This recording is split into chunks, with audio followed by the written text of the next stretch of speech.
Totem, l'interview du matin. Candidate déjà déclarée à la présidentielle de 2022, Marine Le Pen a fait sa rentrée politique hier à Fréjus. La présidente du Rassemblement national a dénoncé l'insécurité, surfant sur les faits divers et l'actualité, alors qu'en interne, le mouvement connaît certaines tensions. Alors ce matin, Olivier Camas, vous demandez à Bruno Lervoire, délégué général du Rassemblement national du Lot, ce qu'il en est.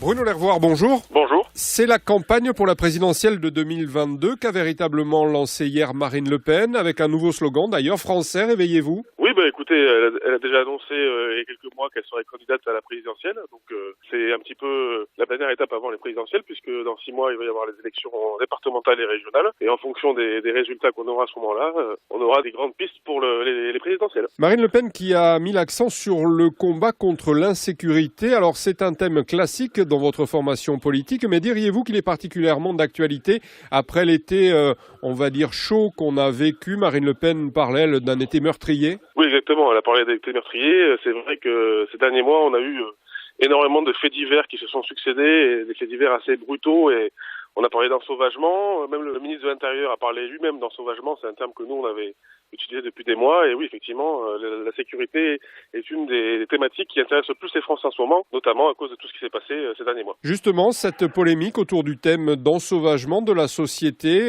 vous l'avez rappelé, le ministre de l'Intérieur l'a utilisé, mais il est récusé par son collègue de la justice.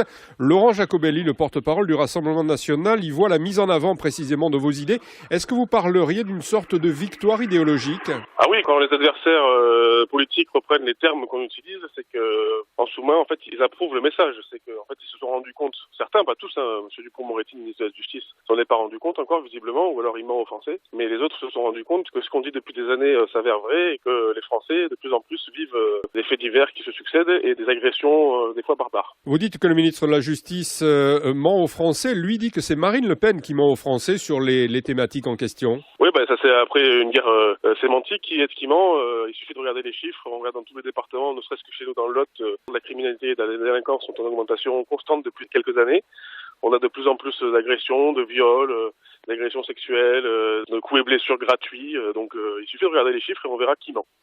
Votre parti ne semble pas bénéficier aujourd'hui du même élan qu'il avait avant la présidentielle de 2017, avec des adhésions en baisse par exemple, et même, disent certains élus, un certain malaise sur le terrain, dans vos rangs en interne. Alors sur le terrain, il n'y a pas de malaise, mais effectivement, il y a une baisse au niveau des adhésions. Mais ça c'est un petit peu dans tous les partis. C'est un petit peu la nouvelle génération qui fait que le militantisme politique et les partis politiques fonctionnent moins bien qu'à une certaine époque. Les gens ont d'autres soucis que de payer une adhésion et d'avoir une carte dans un parti. Ça ne veut pas dire qu'ils n'ont pas les idées.